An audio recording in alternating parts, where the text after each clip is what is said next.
जय गुरुजी, शुक्राना गुरुजी, अनंतम अनंतम शुक्राना सारी संगत को। जय गुरुजी। गुरुजी के मंत्र जाप के साथ ही मैं अपने सत्संग को प्रारंभ करती हूँ। ओम नमः शिवाय, शिव जी सदा सहाय। ओम नमः शिवाय, गुरुजी सदा सहाय। जय गुरुजी, शुक्राना गुरु। इससे पहले जो गुरुजी के चरणों में लाइक सब्सक्राइब समर्पित करे, उसके घर में सुख समृद्धि की कभी कमी ना करें हमारे प्यारे गुरुजी। उन्हें भरपूर दें गुरु महाराज, उनकी हर इच्छा को पूर्ण करें। संगत जी, आज मैं आपको बहुत सी इम्पोर्टेंट बातें बताने जा रही हूँ। आशा है आप उसे ध्यान से सुनेंगे और मेरी कई हुई बातों पर ध्यान देंगे। इससे आपको भी फायदा होगा, आपकी लाइफ में भी चेंज आएगा। जैसा कि हमें हमेशा ज़्यादा चुप रहना चाहिए। इसका कारण है कि चुप रहना एक सुख के बराबर ही होता है। जितना ज़्यादा हम बोलते हैं उतना हम फंसते जाते हैं। संगत जी, आपको पता हम कैसे फंसते हैं? सबसे ज़्यादा गुनाह कौन करता है? सबसे ज़्यादा गुनाह हमारी जुबान करती है। कैसे? जैसे हम 10 आदमियों के बीच बैठे, सब अपनी राय दे रहे हैं, हम भी दे रहे हैं, न जाने वो बात कहाँ की कहाँ पहुँच जाए और हमारे अच्छे मित्र से हमारी कोई लड़ाई या कुछ भी हो जाए। तो संगत जी, इसलिए एक जोक 100 सुख। आप भी इस बात को फॉलो करिए अपनी लाइफ में, और जितना आप चुप रहेंगे आपकी लाइफ सेफ रहेगी, आपकी साइड सेफ रहेगी। जितने हम बोलते जाएंगे उतने ही हमारे साथ मुसीबतें बढ़ती ही चली जाएंगी। इसलिए आपसे यही रिक्वेस्ट है कि आप जितना कम बोलें उतना ही अच्छा हो। तो आपको मेरी ये बात समझ आ गई होगी, इसलिए मैंने आपको एक बहुत ही इम्पोर्टेंट बात बताई। संगत जी, आम व्यक्ति क्या सोचता है कि उसके पास बहुत पैसा हो, गाड़ी हो, कोठी हो, बंगला हो, और उसके वो और कमाता है और उसका पैसा बढ़ता जाता है और वो सोचता है कि मेरे को अब कुछ नहीं हो सकता क्योंकि पैसा मेरे पास है, घर है, सब कुछ है। इसी चक्कर में वो अहंकारी हो जाता है। और आपको पता है संगत जी, समय के खेल का किसी को कुछ पता है? परमात्मा ना जाने कब भिखारी को राजा और राजा को भिखारी बना दे। बस है ना संगत जी? तो कहने का अर्थ है हमें उतना ही कमाना है जिससे हमारे घर की ज़रूरतें पूरी हो जाएं और हर कार्य आराम से चलता रहे।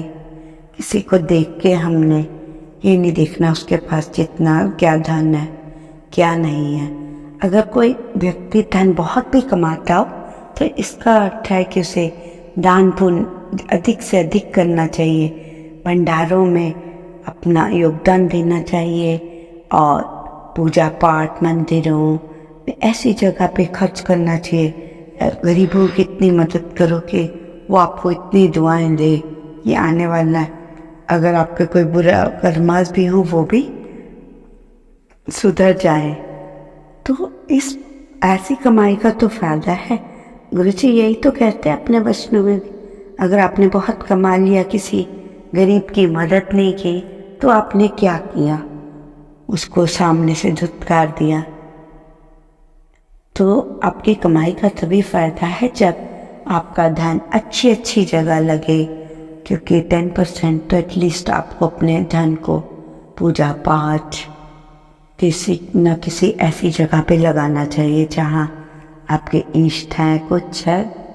इसलिए अपने बुजुर्गों पे खर्चो, जिन पे धन नहीं है उनको खुश करो, उनकी दुआएं लो। परंतु आज का संगत जी ऐसा कौन सोचता है? नहीं ना। तो ये छोटी छोटी बातें हैं जिसको कि मैं आपको बता रही हूँ। और एक इम्पॉर्टेंट बात गुरुजी कहते हैं कि आप अपने घर में जब दीपक जलाते हैं तो एक दीपक अपने घर की चौखट पे ज़रूर जलाइए। इससे लक्ष्मी माता हमेशा प्रसन्न होती है। इस नियम को करने से धन की कमी नहीं होती।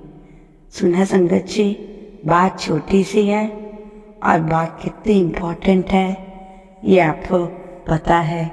आप सब बहुत महान है हमारी संगत जो हमारी सत्संग को सुनती है, इसलिए मैं उन सबका धन्यवाद करती हूँ जो मेरे सत्संग को सुनता है, फॉलो करता है गुरुजी की बातों को, है ना संगत जी।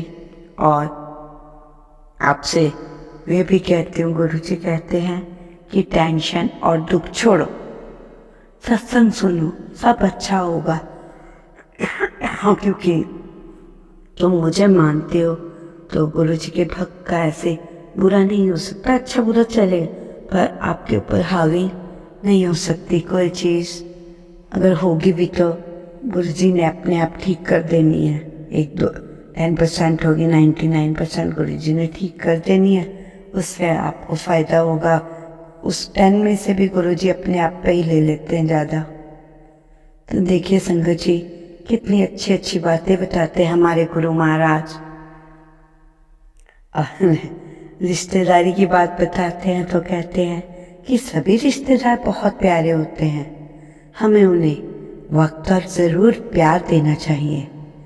वो सच्चे रिश्ते जो होते हैं वो कुछ मांगते नहीं, वो अपने आप हाथ आगे बढ़ाते हैं आपकी ज़रूरतों को पूरा करने के लिए, आपकी जो इच्छा है उसको पूरी करने के लिए। तो सुनत जी, ऐसी छोटी छोटी बातें हम भूलते ही जा रहे हैं, क्योंकि हर टाइम हमारे मन में टेंशन होती है, कमाना है, बच्चों की ये है वो है।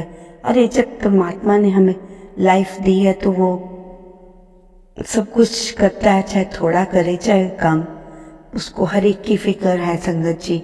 हमारी फिक्र करने से क्या होगा? हमें अपने अच्छे कर्म करने हैं, अच्छा कमाना है, सच्ची कमाई कमानी है, पाप की कमाई नहीं करनी है। तो हमें अपने परमात्मा से हमेशा क्या मांगना चाहिए आपके उससे? मैं तो आपको कहूँगी हमें अपने परमात्मा से ये मांगना चाहिए कि पैसे के बिना कुछ भी नहीं होता संगत जी। वैसे तो आपको एक सच बात बताऊं, हम कहते तो हैं कि हमें ऐसा करना चाहिए वैसा, पैसे के बिना कोई पूछता भी तो नहीं, परंतु प्रभु से हमें ये कहना चाहिए। सुनिए, ये लाइन बहुत ही इम्पोर्टेंट है।